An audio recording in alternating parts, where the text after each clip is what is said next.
Hello, everyone. I am Giuseppe Varaskin. I am a linguist, soon to be starting a postdoc at the Humboldt University of Berlin. Welcome to Aberlin ao Vivo, Linguists Online, which is an initiative of the Brazilian Linguistics Association.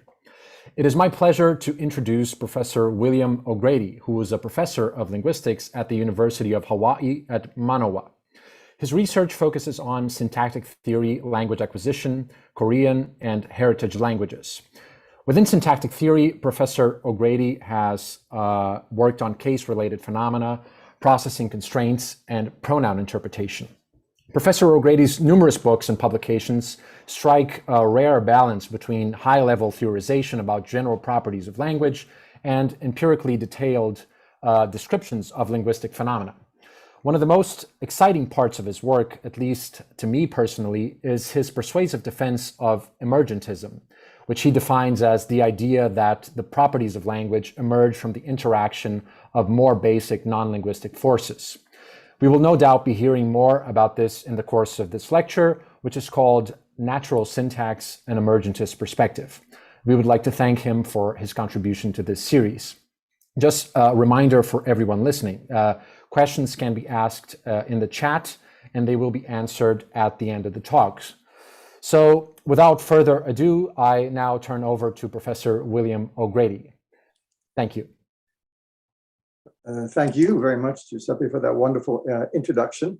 I'm going to try sharing the screen now. I think we may have it in place here.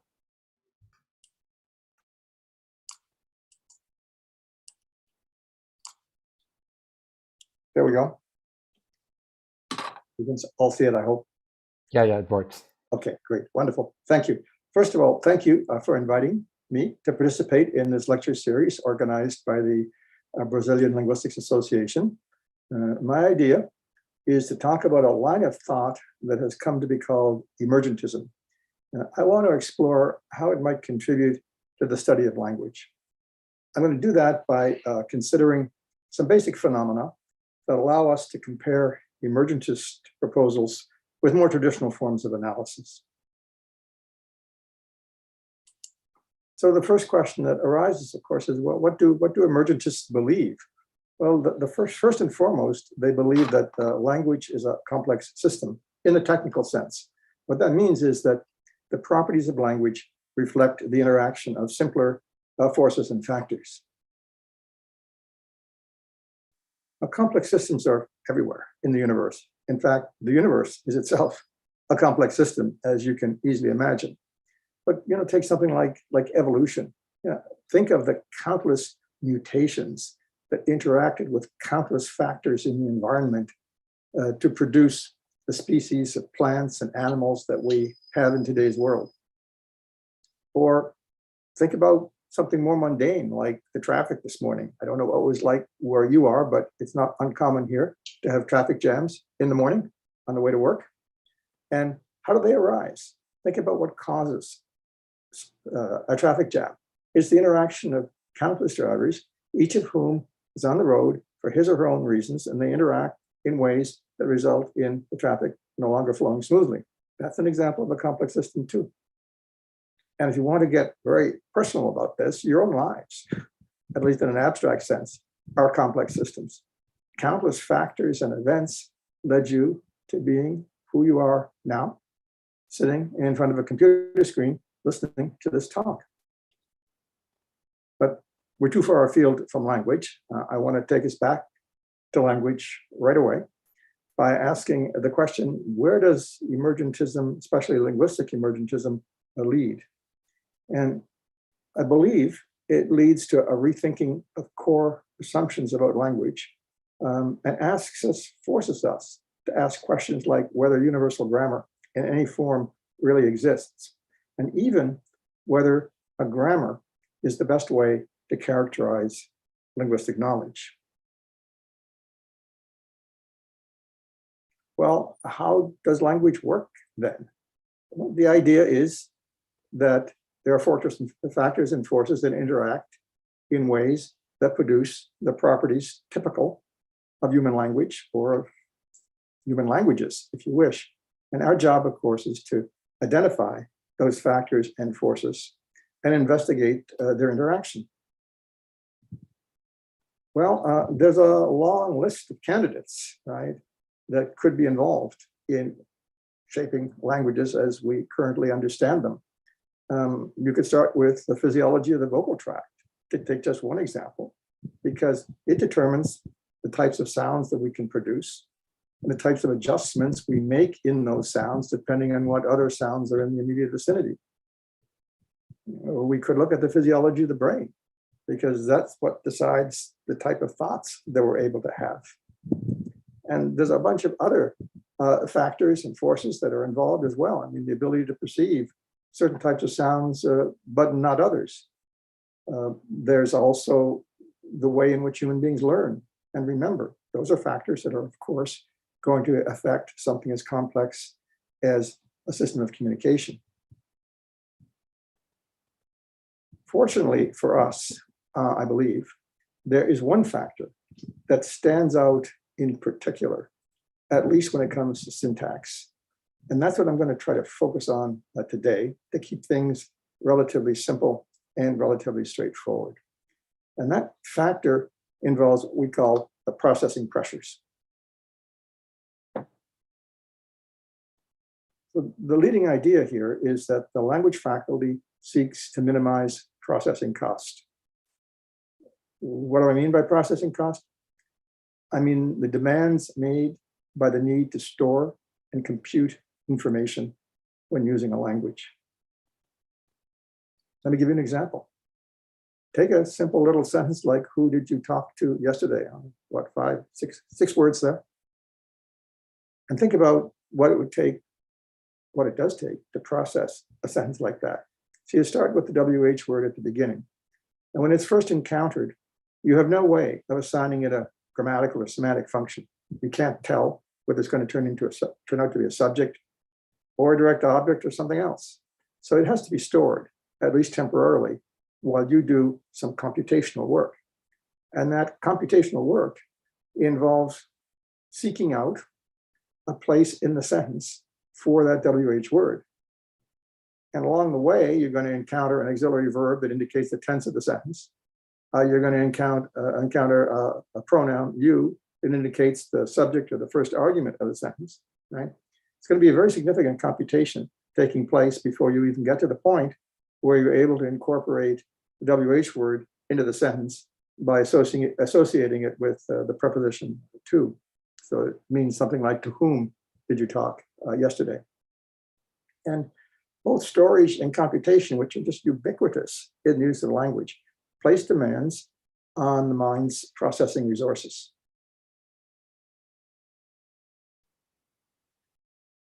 Important thing to remember is that this is a very natural and widespread phenomenon. The need to manage processing cost is a natural and well-established phenomenon in cognition in general. As Christie and Schrader note, the avoidance and minimization of cognitive demand is a fundamental principle of cognition. They're not linguists, they're not talking about language, they're not talking about linguistics, they're talking about cognition. And they're saying that even in cognition, broadly construed, the avoidance and minimization of cognitive demand is a fundamental principle. What I'm saying is, well, yeah, that's natural. And syntax is natural too. It has to manage processing costs just like other cognitive systems do. The key for us as linguists is that in the course of managing that processing cost, right, we end up deriving many of the key properties of language. Well, where do you look to see that happening? Where do you look to see the effect of processing pressures on language? The obvious place to look is at the operations that map meaning onto form and form onto meaning. And that's the basic activity of language, right? You have a thought or a meaning that you want to express, you map it on to a form, typically a string of words that we call a sentence. Or maybe someone else utters a string of words. And it's our job to figure out what it means. Then we have to map a form onto a meaning. Again, the basic activity of language. And that looks like a good place to start. when you're trying to see the effects of processing pressures. So let's ask the next question, which is, what do form meaning mappings look like? Well, for the purposes of today's talk, I'm going to keep things very simple. A form will be represented as a string of written words, and meaning is going to be represented as a predicate argument complex, because that's all we need for today's discussion. You see my simple example there on the bottom of the screen. The sentence is Harry left, and that's the form, which I'm representing as two written words, Harry and left.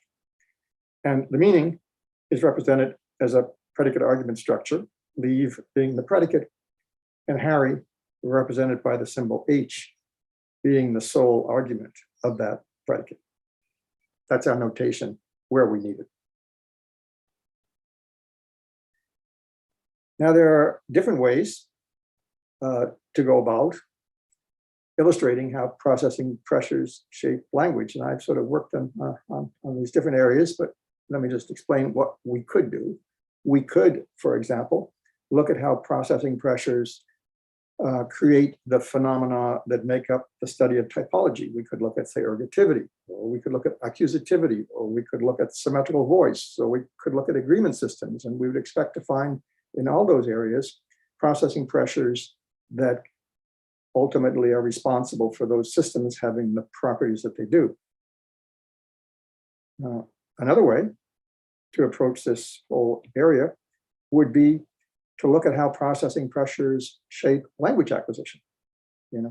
How do they influence the developmental trajectory that we see in the case of first language acquisition, or for that matter, second language acquisition? How can processing pressures provide insights into how learners are able to acquire extremely complex and intricate linguistic systems based on very little input or exposure from the environment and from other speakers? That's a legitimate question to pursue, very important and interesting. Yet another possibility is to look at particular syntactic phenomena in a specific language or specific languages and try to make sense of them from an emergentist sort of processing-based perspective. And that's what I'm going to try to do here. I'm going to take three phenomena and look at them from an emergentist perspective and try to demonstrate a role that processing pressures have in shaping the relevant properties. So if you're ready, I'll proceed to my first example, my first illustration, which involves a very basic phenomenon, word order. And there's a traditional typological generalization here. It goes back to the early 1960s and the wonderful work of Joseph Greenberg. But the idea is, take a verb-object language, like Portuguese, for example. Notice that Portuguese puts its verb right before the direct object, verb-object language. What we find in verb-object languages is that there are certain accompanying word order patterns. For example, we typically find in verb-object languages prepositions rather than postpositions. And that's exactly the way Portuguese works. Até a porta. Até is the preposition, and it precedes the noun phrase. It doesn't come after it. It's a preposition, not a postposition. We also expect to find post-nominal possessors. We expect the possessor to come after the noun, as indeed it does in Portuguese. Right? De maravilha is the possessor, and it comes after the word for car, post-nominal. And we also expect to find post-nominal relative clauses. Once again, that's exactly what we find in Portuguese. So you have pessoas que conhecemos, right? Where the relative clause comes after the noun, it modifies. Very typical of verb-object languages. So there's a generalization we want to try to make sense of, that is, explain, that is, come to understand by thinking about processing pressures, as an emergentist would do. Well, there is an emergentist explanation that's been put forward here by John Hawkins, who's done amazing pioneering work in this area. I'm going to sort of paraphrase his principle and simplify things a little bit, but his principle says roughly this: for processing reasons, you should try to minimize the interruption of dependencies or relationships between words. See how that makes intuitive sense? So to take an obvious example, think about the verb-object relationship. Again, we can use Portuguese examples, but you've got a verb here denoting an action, beber, drink, and you've got a noun, vinho, denoting the object, the thing, liquid that is consumed. So it's typical action, patient relationship. And ideally, that sort of relationship or that sort of dependency won't be interrupted by any intervening words, or will be minimally interrupted, perhaps. But in general, the best case scenario is what you see in front of you, where the two words are simply adjacent to each other. So there's no interruption at all. Okay. Where can we go from there? Because by itself, this isn't much. Well, we could ask the next question, which is, why in Portuguese do we have prepositions rather than postpositions? And the answer is because prepositions in a language like Portuguese avoid interruption of dependencies. And you can see that by comparing these two phrases, the one on the left, legitimate, acceptable in Portuguese, the one on the right, not. So the one on the left has the preposition, and that allows you to easily compute the relationship or the dependency between the verb, the action verb denoting some sort of movement, and the preposition denoting the direction in which the movement proceeds to something, towards something. So notice that here the relationship is not disrupted by an intervening word. On the other hand, if Portuguese had postpositions, if it put the word ate at the end, the dependency between the preposition and the verb would be disrupted by an intervening noun phrase. And that, of course, would increase processing cost. Anything that's disruptive is going to add to processing costs, force things to be stored and recomputed, so on. And it's not just Portuguese that works that way. So Hawkins reports on a survey of 179 verb-object languages, and 161 of those languages have prepositions rather than postpositions. Right? This is a very widespread, very strong tendency among languages. Let's take it a step further. Why does Portuguese have post-nominal possessors like de Maria instead of pre-nominal possessors? Well, the answer is the same. It's because the noun plus possessor order averts, diminishes interruption of dependencies. And you can see that in this simple little phrase here, by Maria's car, which in Portuguese is by the car of Maria. Notice that by putting the possessor on the right side of the noun, making it post-nominal, you allow an almost perfect dependency to unfold here between the verb and the noun representing the patient argument. There's a little determiner in there. It's true, the O is in there, but basically the dependency is pretty tight. Minimum need for storage, for example, almost instantly the two come together. On the other hand, if you put the possessor between the verb and the noun denoting the patient, you would have a very significant disruption. That possessor is actually a prepositional phrase consisting of a preposition and then a noun phrase. That would create a disruption that would increase the cost of processing on most assumptions. And that's exactly what you avoid in Portuguese by having post-nominal possessors. One more example. Why does Portuguese have post-nominal relative clauses? Relative clauses that come after the noun rather than before it, as in Korean and Japanese and so on. And once again, the answer is because that order, noun plus relative clause, averts interruption of dependencies. So in the case of a phrase like this, see people who we knew, by having the relative clause after the noun, we're able to have a very tight relationship, dependency between the verb and the noun. Nothing disrupts it. On the other hand, if we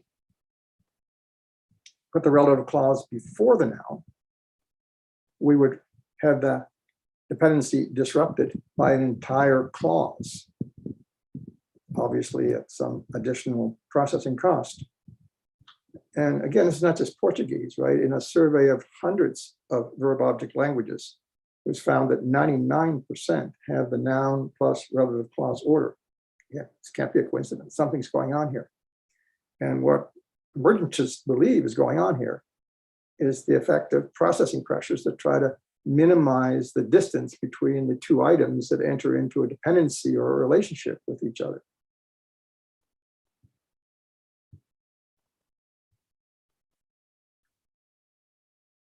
So one of the interesting things about all this is that there can be exceptions.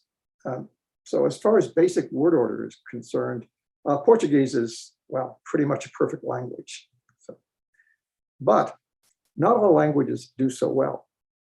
Crucially, though, the exceptions that we find are themselves instructive. And they teach us two things. First, most obviously, they teach us that the demands of processing pressures, the demands of processing create pressures, but not necessarily absolute requirements. Moreover, as I'll show you now in a minute, we're going to see that even the exceptions are constrained by higher level processing considerations. That's what I'd like to illustrate next. To do that, I want to take you to Chinese. Now, Chinese is a verb-object language, just like Portuguese. However, in Chinese, relative clauses actually occur on the left side of the noun. So this is the relative clause that means something like who went home yesterday. And notice that it intervenes between the verb and the noun representing the verb's patient argument. This is a really significant and major disruption in that dependency. Does that mean that we're entirely wrong about the role of processing pressures in defining word order? No, and there's a reason for that. The reason is that if we look farther and deeper, we find that the exceptions, like that one, are themselves subject to a really intriguing constraint that is driven by processing pressures. I'll call that constraint affordability, and it's paraphrased as you can see there. If a language permits a costly pattern, it should also permit a less costly pattern of the same type. It's like if you're willing to pay a $50 fine to park your car where you shouldn't park it, you're probably willing to pay a $25 fine to park your car where you shouldn't park it, or a $5 fine, right? It's all about if you accept the more costly outcome, you're also willing to accept less costly outcomes. So there's a cost calculator that you can use here to test this. And here it is. We start off with the assumption that of the different items we're looking at, relative clauses, possessors, and single word adjectives, that the relative clauses are the heaviest, the longest, most complex, right? And therefore the most costly. So relative clauses are the most costly items that you could possibly have interrupting a dependency. At the other extreme, of course, single word adjectives are minor in comparison. They would be the least costly sort of interrupter, with possessors, which are phrases, but not entire clauses, being in the middle. Now, here's the prediction that our affordability assumption makes. If a language permits a relative clause to interrupt a dependency, remember those are the heaviest and most complex interrupters, then it should also permit a possessor to be able to do the same. And so should a single adjective be able to intervene between or in the middle of a dependency. So let's go back to Chinese. And once again, remember what's going on in Chinese. You have this huge relative clause intervening, interrupting the dependency. Given our affordability constraint, we can actually predict, without knowing in advance, we can actually predict where possessors have to occur in Chinese, and we can predict where single word adjectives have to occur in Chinese. Chinese should be putting its possessors in the same position that it was putting its more expensive, more costly relative clauses, and it does. That's where possessors occur in Chinese. They occur like relative clauses on the left side of the noun. And the same should be true for single word adjectives, the least costly interrupters. And sure enough, that's exactly where Chinese puts its single word adjectives, to the left of the noun, where it also puts its possessors and, of course, its relative clauses.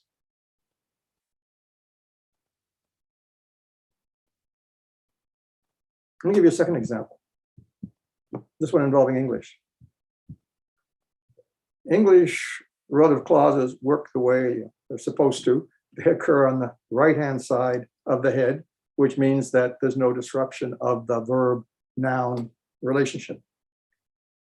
However, when it comes to possessors, English doesn't work in the ideal way for a verb-object language, because what English does is allow the possessor to occur between the verb and the noun, disrupting that particular dependency or relationship. We don't put the possessor, as in Portuguese, after the noun. We put it before the noun, and that gives us that disruption. But let's go back to our cost calculator and our affordability assumption. According to our cost calculator, having a possessor interrupt a dependency is less costly than having a relative clause do it, but more costly than having a single word adjective do it. So we can predict that if English allows possessors to interrupt verb-noun dependencies, it should also allow single word adjectives to do so. And of course, that's exactly what happens in English. The adjectives are pre-nominal. In Portuguese, they tend to be post-nominal along with everything else. But in English, they're pre-nominal, and they can be there because the more costly intervener or interrupter, namely the possessors, can be there. Well, let me summarize this a little bit for you. There's a reason why languages have the particular word order patterns that they do. There are reasons why exceptions sometimes occur, but only within certain limits, within the limits of affordability. And processing pressures seem to be responsible for shaping word order preferences and for constraining departures from those preferences. More on that later, near the end of the talk. Let me move on to a second illustration now, if I may. This involves the phenomenon of anaphora, sometimes called co-reference, sometimes called binding. It's an important phenomenon. In fact, for decades, it's been a central topic of research in linguistics. And more recently, as Yan Huang notes, it's been attracting a lot of attention from other fields as well, psychology, cognitive science, and most recently, the AI work has really been paying attention to co-reference and how they might deal with it. So the simplest possible example that I can offer to you of co-reference is the one you see there on the screen. Mary pinched herself. And the long-standing generalization here, going back decades, maybe even centuries, is that when you get a pattern like that, the subject and the direct object being co-referential, referring to the same person, then use a reflexive pronoun for the direct object, and the subject gets to be the antecedent, the element that determines the reference, the interpretation of the pronoun. We can't say herself pinched Mary, right? The reflexive pronoun has to be in the direct object position. Question, why? Well, an emergentist explanation that I've tried to develop makes use of something called the Anaphor Algorithm. You see it written here. I'm going to explain to you exactly how it works. To start with, though, we have to understand that the algorithm applies to semantic representations, that is, to argument structures. It does not apply to strings of words, nor does it apply to syntactic structure. The algorithm is triggered by a reflexive pronoun. which I represent here just as an X symbol. And what it does, what the Anaphor algorithm does, is pick a prior co-argument as antecedent of the reflexive. So prior means prior in argument structure. And two items are co-arguments if they're in the same argument structure to begin with. So let me show you how this works. Here's a sentence: Mary pinched herself. On the semantic side, argument structure, you've got a predicate pinch, and you got two arguments, M, Mary, and X, herself. Anaphor algorithm goes to work on that semantic representation and interprets the reflexive pronoun as being Mary.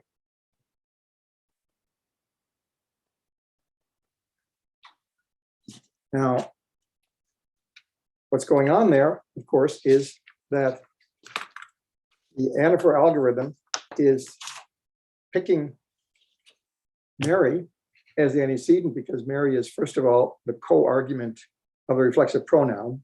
They're both in the same argument structure. Moreover, Mary is prior in the argument structure. It's the first argument, whereas the reflexive pronoun is the second argument. But the question still arises, now, why does the Anaphor algorithm do what it does?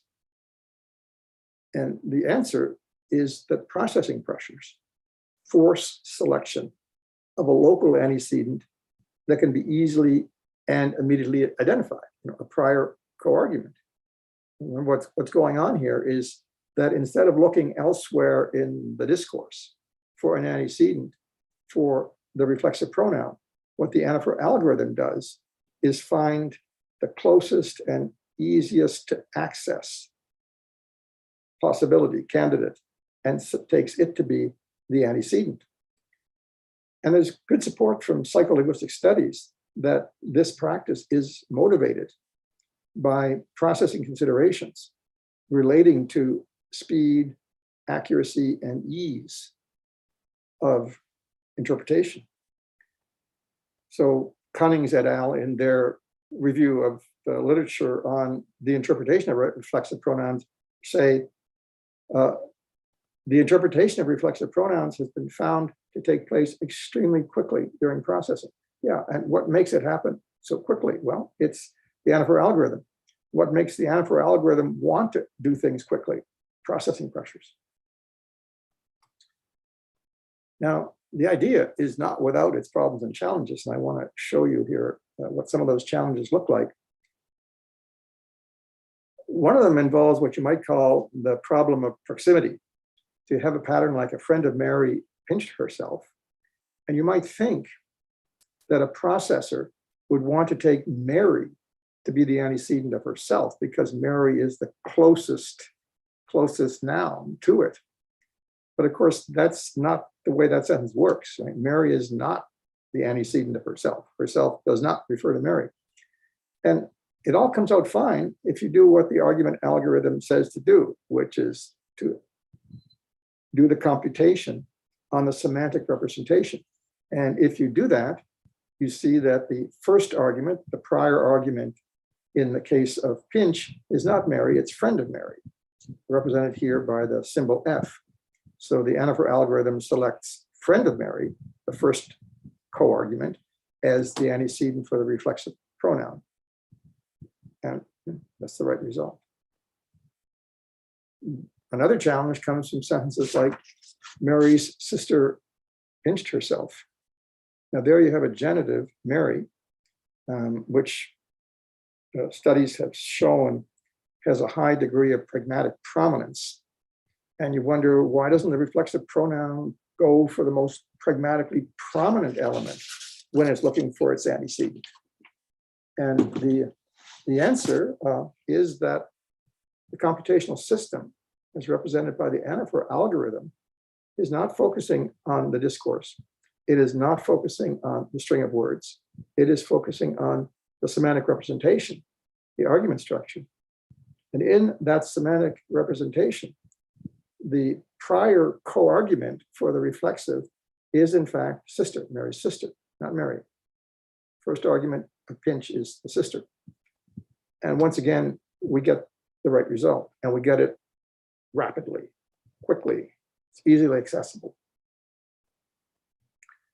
Third question that arises in the study of anaphora is why English and many other languages insist on having an antecedent in the same clause as the reflexive pronoun. And again, this is a matter of efficiency, speed, accuracy, accessibility. As you can see here in this pattern, the co-argument of herself is not Mary. The co-argument of herself is the agent of pinch, namely Sue, represented here as S. And that's what the algorithm targets and selects as the antecedent for the reflexive pronoun. Once again, correctly. A particularly intriguing example involves the problem of linearity. And that arises in verb-object-subject languages, like, say, Malagasy. You see here that in Malagasy, the first word in the sentence is a verb, then you have the patient argument, and then you have the agent argument. Now, how are you going to deal with that in the sort of system that I have? Well, the answer is, once again, that the Anaphor algorithm applies to the semantic representation. It pays no attention to word order at all. And within the semantic representation, the agent is always the default first argument. And that's pretty much a matter of consensus in the literature on argument structure. For example, Kammerer says the agent is at the head of the causal chain that affects the patient. That's why it gets to be the first argument, the head of the causal chain. So going back to Malagasy, what we find is that if we look at the linear order of the words, the patient does in fact precede the agent, can't deny it. But if we look at the argument structure, the agent is the first argument, and therefore prior to the second argument, the reflexive pronoun. And that's why the Anaphor algorithm works as well in Malagasy as it does in English. The same algorithm, same argument structure, same result. So to summarize, there's a reason why Anaphor has the particular properties that it does. And the reason is that processing pressures promote the rapid selection of an easily identifiable local antecedent. The prior co-argument fits the bill. That's why reflexive pronouns are interpreted in the way that they are, at least on the emergentist account.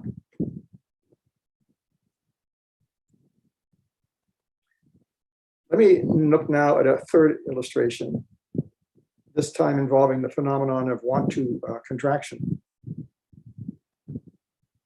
There's a curious interaction that we see in English, at least, between syntax and phonology involving the contraction of the words want and to. So in casual speech, English speakers will say, do you want to stay?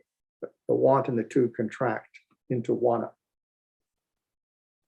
But for some reason, that contraction is blocked in certain WH questions, like the one here. We have to say here, who do you want to stay? We cannot say, who do you want to stay? The want and the to do not contract in this context. And of course, we have to ask why. Well, there's an emergentist explanation that's worth looking at. Come back to the more traditional explanation a little later. The emergentist explanation proposes that the contraction facts follow from two mutually incompatible demands that arise in the course of processing. One of those demands involves what we might call articulatory processing.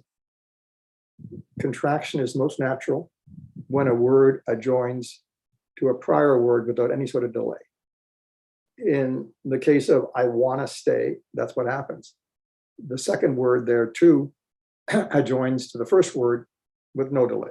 There's nothing happening in between them. Contraction is possible. So that's what articulatory processing demands. But there's also a second demand that involves syntactic processing. And syntactic processing obeys a simple principle that's designed to limit storage costs. And that principle could be paraphrased as something like this: find a place for the WH word as quickly as possible. Technical name for that is the active filler hypothesis. It's numerous formulations of it over the last 30 years, but basically the intuition is what I just outlined. So in a case like who do you want to stay, there's an opportunity to associate who with want, because want can take a direct object, like I want Mary to stay. So what's going to happen in a situation like this? You've got this stored WH word, you're carrying out computations looking for a place to put it, and there's a propensity to take advantage of the first opportunity to do that. And in fact, there's good evidence, phonological evidence, that that's exactly what happens in sentences like, who do you want to stay? So work by Warren et al. On the phonetics of contraction reveals that when you pronounce a sentence like this that doesn't allow the contraction, the word want is prolonged, lengthened, and there's some sort of little prosodic break right after it. So it comes out like, who do you want to stay? Right? And of course, what those phonetic reflexes are suggesting is that something's going on at this point in the sentence. And that something, presumably, is the syntactic processing that associates the WH word with want, that being the first opportunity to find it a place. So the two demands here are in conflict. I don't know if you've noticed it yet, but syntactic processing demands immediate action. Find me a place to put the who. Like want is that first place. On the other hand, that action conflicts with the demands of articulatory processing, because articulatory processing doesn't want anything happening that would slow down or disrupt the relationship between these two words. Right? You want the word to adjoin immediately to want. But if you're slowing down the want and carrying out a syntactic computation at want, that is going to disrupt the opportunity to have the contraction. So to summarize, the constraint on want to contraction is real. Native speaker of English, I totally agree on the facts, but it's not as mysterious as it initially appears to be. The pressures that shape syntactic processing and articulatory processing simply come into conflict in WH questions. And as I just illustrated, it's the conflict between what the syntactic processor wants to do and what the articulatory processor wants to do that ultimately impedes contraction in exactly the way that we need to explain the want-to facts.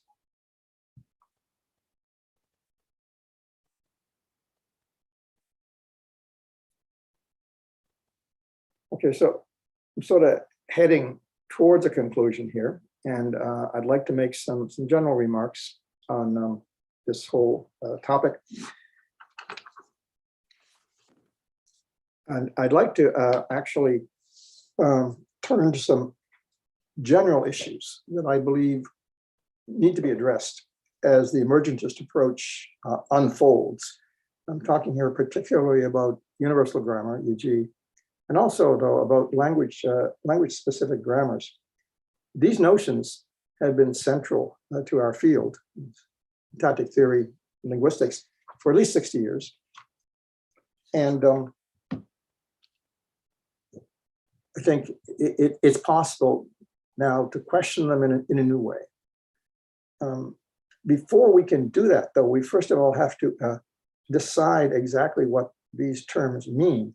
And that's a lot harder than you might think, because the definitions of universal grammar and even of grammar have changed significantly over the years. And especially in the sort of modern period, it's very difficult to actually find real content in the definitions that are offered. Let me show you what I mean. Here's the modernist definition of universal grammar that you see floating around in the literature. I have the references in quotes if you want to see them. the idea is that, look, universal grammar is just whatever makes language possible in humans versus, say, animals. That's universal grammar. Whatever it is that makes us different from them is universal grammar.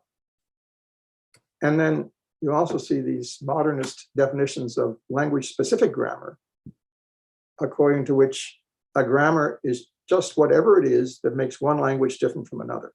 You didn't have grammars, there'd be no differences between, Korean and English, for instance.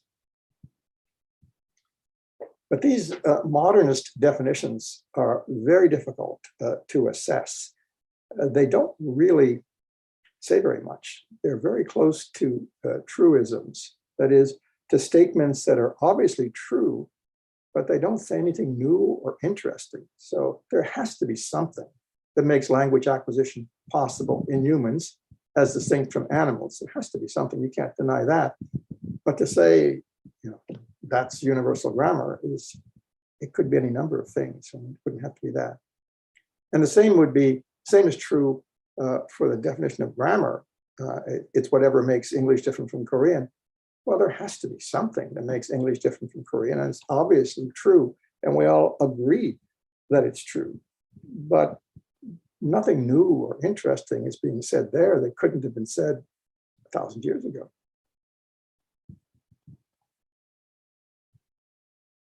But we do have notions of universal grammar and also of language-specific grammars that have been around for a much longer period of time. And they involve significant content to which some people still subscribe. And I'd like to focus on that perspective in my remaining remarks. So take the classic definition of universal grammar, which some people still adhere to, which is that it's an inborn system of grammatical principles of the type proposed in principles and parameters theory. Now, obviously, the actual principles do change over time, modified, refined, added to, and so forth. But the basic idea is still, these are grammatical principles.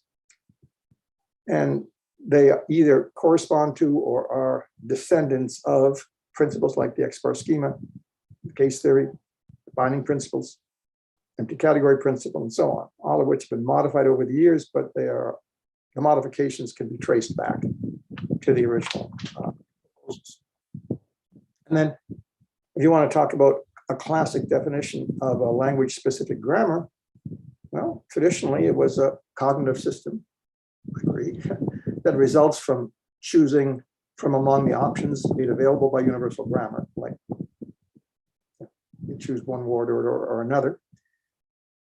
And also it results from adding morphology that makes one language different from another. So if you were doing Korean, you'd be adding case marking morphology. And if you were doing English or Portuguese, you'd be adding verb agreement morphology.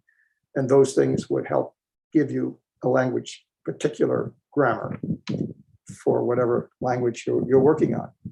And those are reasonable definitions. There's serious content in those definitions. We can actually evaluate them, assess them, and compare them to other things. What's the future for those traditional notions of universal grammar and of language-specific grammar? I think their future is far from certain. I think that key properties of universal grammar and of language-specific grammars now seem to be open to question. Let me take word order to begin. We talked about it earlier today. The traditional analysis within the grammar framework is that there's a head parameter, and it makes available two options. There's a head initial option, which if you choose for your language will give you verb, direct object, preposition rather than postposition, post-nominal possessor, post-nominal relative clause. On the other hand, if you choose, and that's Portuguese. On the other hand, if you choose the head final version of this, Korean, for example, then you get the direct object before the verb, you get a postposition, you get a pre-nominal possessor, you get a pre-nominal relative clause. And if you're comparing Portuguese and Korean, it's really quite striking how well that works. But in the final analysis, that the head parameter analysis is entirely stipulative. It just says it's this way, it's that way, in the story. Whereas the processing-based alternative that we considered earlier, drawing on the work by John Hawkins, provides an actual explanation. Word order is shaped by processing pressures that seek to minimize the interruption of dependencies. And in those cases where they don't do their job perfectly, it does happen, Mandarin, for example, there's a higher level processing pressure associated with affordability that makes them very interesting and accurate predictions about what should happen. You don't see any of those things in the traditional head parameter analysis. Take contraction, one-two contraction. Here's what the traditional story is. Involves a trace theory. The intuition is that a case-marked trace blocks contraction. Osvaldo Yagli's idea. A brilliant idea, actually. So you have a sentence like, who do you want to stay? On that account, the who originates in this position here as complement of want, either directly or indirectly, irrelevant here. And then for independent reasons, the who moves to the left margin of the sentence. On the story that the opponents of this analysis put forward, it leaves behind an empty category called a trace, which actually ends up getting objective case. And it's this case-marked trace intervening between want and to that blocks contraction. And it's really quite impressive, but it did create a lot of controversy. So the MIT folks, of course, liked that analysis very much. And as Chomsky said, if movement leaves a trace in mental representations, like it would here, if movement leaves a trace, then contraction will be blocked as a matter of principle. Principles are good things. It's intriguing analysis. On the other hand, there are other, very talented, well-known, well-admired syntacticians like Paul Postel and Jeff Pullum, who were having none of that. They insisted that faith in the trace theory is not based on any genuine factual accomplishments of the trace theory, that there are a series of problems with it that have been ignored. And in their contributions, their articles, they document those things. But here's the bottom line. It's now 2021, it's 30 years later, and we still discuss these facts. Heidi Getz, in her review of the literature on one-two contraction just 2 years ago, in 2019, notes that the facts continue to draw interest, and they're regularly invoked in introductory textbooks. Moreover, there's ongoing interest among syntacticians in the want-to phenomenon because of its momentous role in shaping modern linguistic theory. So what can you say about that? Well, it is a very impressive, interesting, intriguing analysis, and I think it's actually quite beautiful. But here's the bottom line. The trace-based constraint on want-to contraction requires a chain of quite abstract assumptions. For it to work, there has to be an abstract tree, a syntactic representation. Within that syntactic representation, there have to be empty categories. Moreover, those empty categories have to receive case in order to block contraction. Furthermore, the phonology has to be sensitive to those types of things. Well, maybe yes, maybe no, but the fact is there is this other story, which I've tried to outline for you, according to which contraction is blocked by the conflicting demands of syntactic processing and articulatory processing. And those forces associated with syntactic processing do things right away, and phonological processing or articulatory processing also saying do things right away, but different things. Those are general and widely attested basic forces that are out there anyhow. Contraction really does involve immediacy of contact. And resolving WH dependencies really does involve doing so at the first opportunity. Those things are there. They're not part of a grammar. They're part of the computational system that we use for processing language. So And they provide an account as well, an account that doesn't create or require that same chain of abstract assumptions. It's worth thinking about. What about anaphora? Well, the standard story about anaphora involves principle A. A reflexive pronoun must have a C-commanding antecedent in the same clause. Simplifying, paraphrasing. So here, your reflexive pronoun can take Mary as its antecedent because Mary is higher in the clause. That's what C-command means roughly. It's higher in the clause. And that works. But principle A is just, it's stipulating an architecture for anaphora, but it's not offering an obvious explanation for why things should be that way. On the other hand, the alternative approach, which I've suggested involving the Anaphor algorithm, is motivated, right, independently by external factors. The properties of anaphora on my story reflect the need to interpret reflexive pronouns as quickly and efficiently as possible. Why do we need to do that? We need to do that because processing cost matters. It matters not just for language, but it matters for all of cognition. Remember our point about that earlier in the talk. Well, there's an existential issue here that I'll briefly mention in concluding. Depends how deep you want to go with this.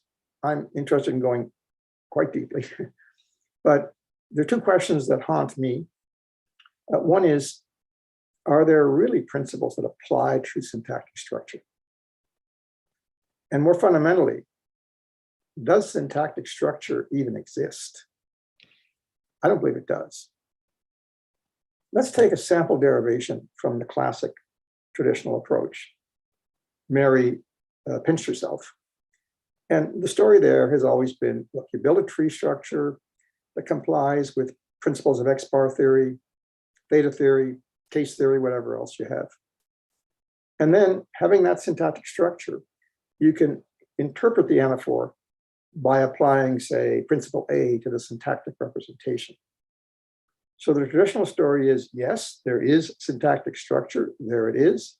And yes, there are principles that apply to syntactic structure, principle A, for instance.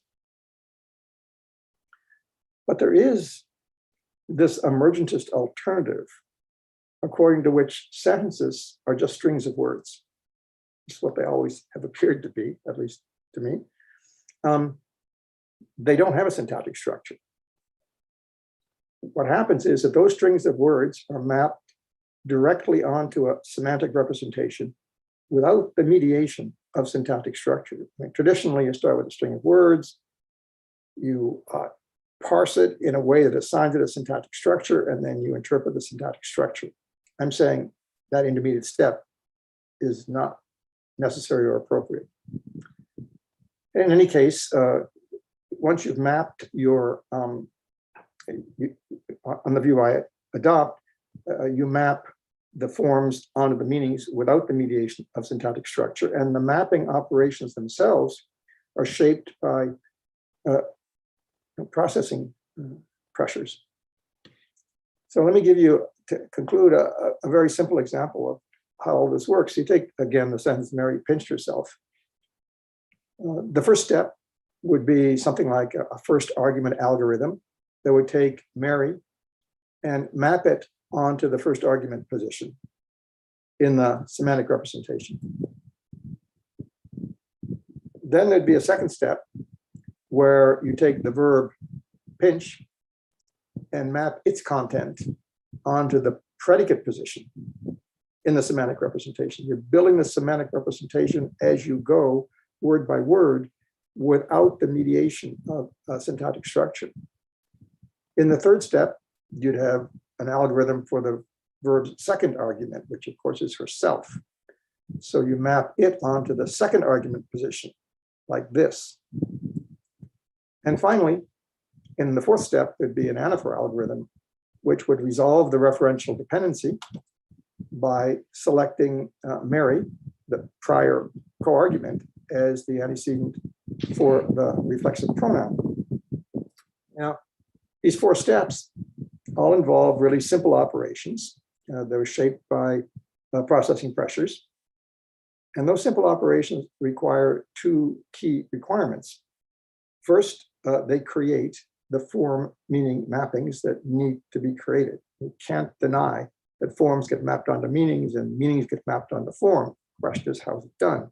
Well, this is one example using a very simple sentence of how it could be done.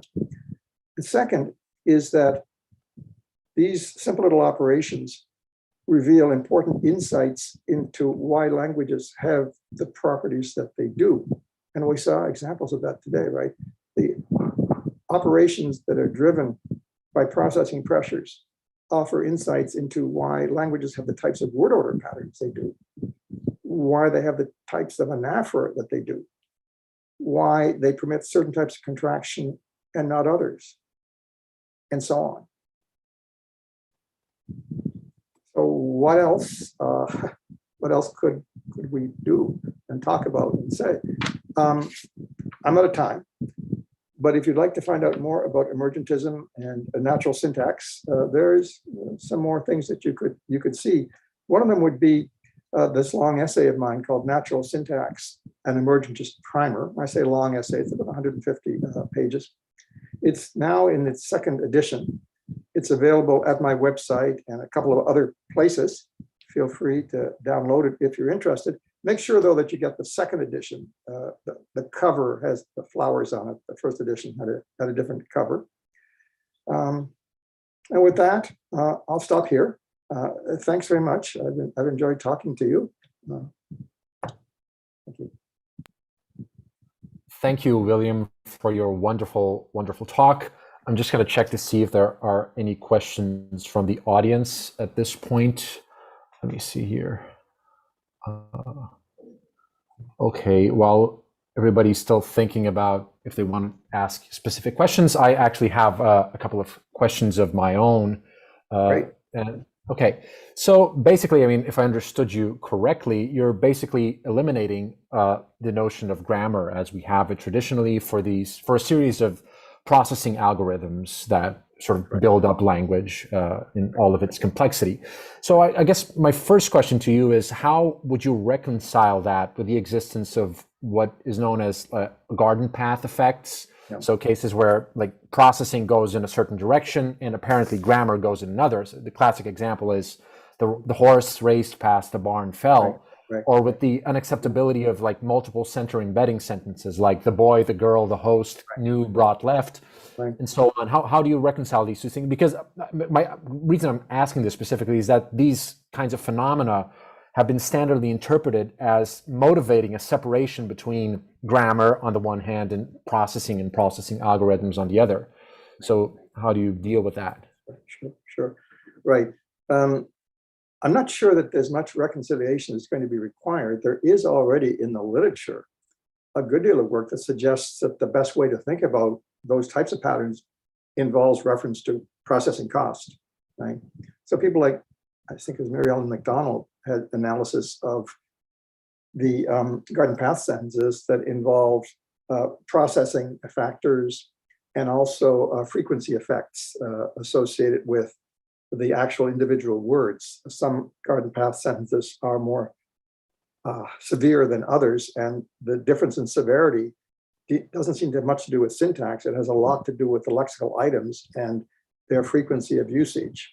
The same, for the center embedded sentences. I mean, I always interpreted even the early literature going back to the 50s and early 60s as saying the reason these sentences sound so strange is that they are very, very difficult to process. Now, for me, what makes a sentence unacceptable is it is not that the attempt to map form onto meaning or vice versa fails, okay? If it fails for processing reasons, that's fine. The sentence will be unacceptable by virtue of the failure of the mapping operations.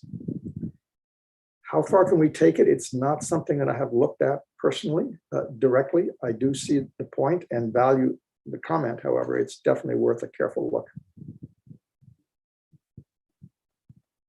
Yeah, so I was thinking specifically because the way these sorts of phenomena are traditionally analyzed, at least going back to like Chomsky's Right. aspects. The first chapter, he says, "Oh yeah, you have these sentences that are generated by the grammar, Right. but Right. that are unusable for reasons related to processing, essentially." Right. Yeah, exactly. Of course, he's assuming there's a grammar, right? And that's what creates the problem, right? The reason they're grammatical is they can be formed by a particular system that he designed to form them. That in itself might need to be rethought and questioned at some point. Yeah. I think that's right. So while let me see if there are any other questions from the audience. Nothing yet. I actually have more questions. So if the audience doesn't have any, I'll proceed with mine. So there's something that we really didn't talk very much in the talk, though you covered it sort of, I guess, quickly, which is, but it's something that does appear more extensively in your recent manuscript. So can you talk a little bit about how emergentism relates to recent attempts to reduce universal grammar to what are called third factor properties? Yeah, so right. Chomsky's been talking about this at least since 2005. Exactly. So yeah. So right. Yeah. So there's this issue. You're absolutely right about so-called third factor effects. They are really tough to nail down within the generative literature. Even some of the people working on it, like Longdal, and a co-author at University of Maryland, whose name I've temporarily forgotten. Sorry. They say we are very far from being able to identify third factor effects, and indeed they are. And there's some really confusing. Oops. I think we've lost each other there in terms of the image. Oh, there we are. There's some really confusing issues that arise in the generative literature with respect to issues of computational efficiency. I mean, one of the things that Chomsky suggests is that third factor effects involve computational efficiency in some sense. The question, though, is in what sense? Because if you look at the types of things that he says, he is using terms that you and I would use to discuss processing, but he's using them in a completely different way. So this is discussed around page 27 of the Natural Syntax book. So you find Chomsky using terms like cognitive processes, simplicity, efficiency, memory, forgetting, load, and cost. All those terms show up in his discussion of these third factor effects. But at the same time, he's very careful to this day to distinguish grammatical computations from processing. In fact, he calls anything having to do with complexity in processing, he calls that communicative complexity, and distinguishes it from the sort of complexity that he cares about, which is complexity at the level of an abstract system. So, you go all the way back to Marr's work, right? The 3 levels of explanation. And Chomsky is still very much at the computational level and insists, in fact, that there is no algorithmic level for grammar. It's just like an algebra, right? Or an arithmetic. There's no computational level. No algorithmic level. Whereas the type of work that John Hawkins and I do, we're really talking about processing complexity that takes place in the course of producing and understanding sentences, processing complexity that draws on the sort of working memory that a large number of psychologists are identifying and studying, in the course of their work on cognition. There is at least one person, Ian Mobbs, who has tried to bring the two together. He has said, look, what Chomsky really means by third factor effects are exactly or very close to the sorts of processing pressures that John Hawkins identifies in his work. So there's a literature out there, a debate really between John Hawkins saying no and Ian Mobbs saying yes, because we need it, right? A really great area for ongoing discussion and thought and debate. Yeah, I definitely agree, and I mean I agree with your point that there is this sort of there is this rhetorical similarity, but actually the notions are it's not clear that they're the same or reducible to each other. There's a lot of cross talking going on. There's actually a question now from our audience, from Luan Tran. The person asks, it's actually, I think, more of a comment. It says that even if we don't assume a generative tree structure, there must still be some principles to tell the language user that English is SVO, and in other languages we could have SOV, VSO, VOS, etc. So I think this is related to a point that I was going to make, that you seem to be assuming that there are syntactic categories that do come in some sort of linear order. So there is a kind of structure, but it's not a tree, an elaborate tree structure. Well, there's certainly structure in the semantic representation, in the sense that there's an argument structure, for example, right? And it's certainly possible to embed one predicate argument complex inside another predicate argument complex. But with respect to the matter of word order, the story I want to tell there is quite different. It has to do with the order in which the algorithms apply. So there's a first argument algorithm. That doesn't mean it's the first argument in the sentence. It means it's the argument that occurs in the first position in argument structure. And then there's a predicate algorithm, which we saw at the end of my presentation, and then a second argument algorithm. And if you apply the algorithms in the order first argument algorithm, second argument algorithm, predicate algorithm, what do you get? You get a subject-object-verb pattern. If you apply the algorithms in the order predicate algorithm first argument next, and second argument algorithm third, you get a VSO language. And you can imagine quickly how you could get an SVO language and so on. So there is no need to have syntactic structure in order to accommodate the fact that words can occur in different orders in different languages. What's really interesting, of course, is what are the consequences of words occurring in different orders in different languages? Like, what are the consequences of the fact that in Korean, the predicate algorithm is the last one to apply? So you get these verb final patterns, whereas in English and Portuguese, the predicate algorithm applies second, and in Irish, it applies first, because there are real consequences of that. And those are the consequences that we're talking about here today, whether your language is going to have prepositions or postpositions, whether it's going to have prenominal possessors or postnominal possessors, right? And to tie that together in a principled way that looks even minimally explanatory, you really need, again, to have reference to processing pressures, as I tried to show in the talk. Yeah, thank you for your answer. I don't think there are any more questions from the audience at this point, but if I may, I have lots of questions. So, but I don't want to take too much of your time. But it's okay. I got a class to teach in about 20 minutes. But okay, yeah, no, 10 minutes. Just one more question. Okay, yeah. So just so to close, I mean, given that we have all of these cognitive processes from which language emerges, on your view, are presumably to a large extent universal. How do we account for the fact of linguistic variation? I mean, I guess this is a problem for any sort of cognitive approach to language. I mean, how would you approach it? I mean, you gave some suggestions about things like branching harmony, what Hawking calls branching harmony, so the word orders things. But do you have any more ideas about this? Sure. Well, we just talked about one possible example of variation, which had to do with the order in which your algorithms apply, because that in turn determines the order in which the words appear in the sentence. There's lots of other types of variation that can appear as well. One example has to do with the interpretation of reflexive pronouns. So in languages like English and probably Portuguese too, and many other languages, the Anaphor algorithm always looks for a co-argument, at least initially, for the antecedent. But there are languages like Chinese, Korean, Japanese, where the processor is able to go farther. You know, it'll look for an argument in a higher clause.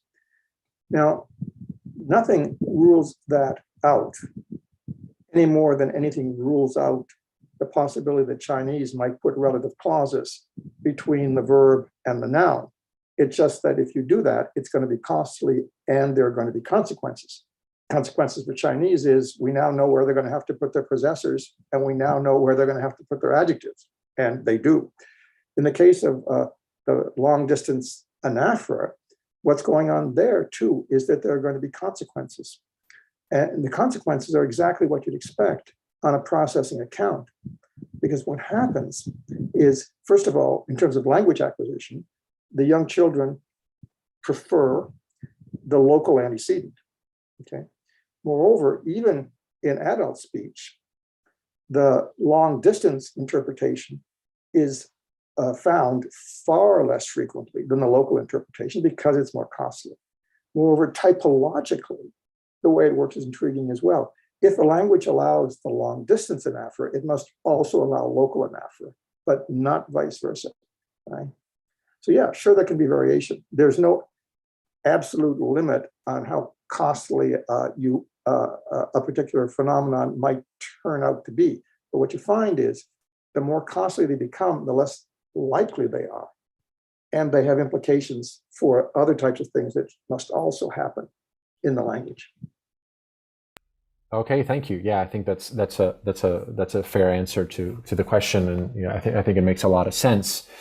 So, okay, if there are no further questions, and I think there are not, I would like to thank you again, Professor William, for giving this really wonderful talk. I would also like to thank everyone who is listening, and invite everyone to keep following the Aberlin Ao Vivo Linguists online series. If you have any further comments, just to close. Yeah. I will be following it for sure. And I'd like to thank you, Giuseppe, for taking the time to read the manuscript and also to moderate this session. Appreciate it very much.